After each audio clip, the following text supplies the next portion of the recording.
Am I the only one that didn't know hydraulic pressure is basically invisible muscle? It's smaller than you think, but way stronger than you look. Let's break it down. Quick reality check. Hydraulics. Chalker, force multiplied by area using a fluid. That sounds nerdy, but here's the trick.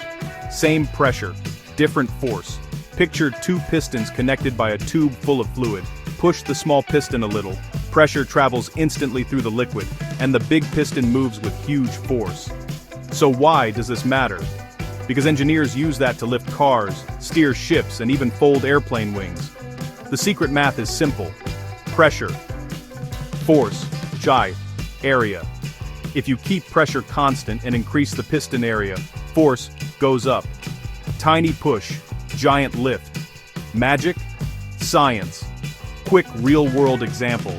A brake system. When you press the pedal, small force, small piston. Pressure builds, then bigger pistons clamp the brake pads with way more force than your foot. Same pressure, scaled force.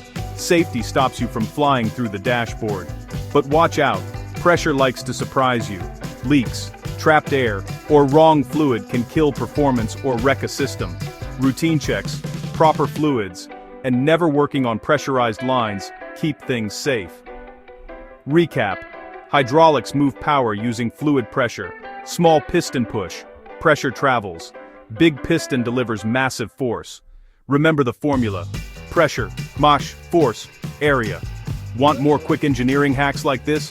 Hit follow and I'll unpack another everyday miracle next time.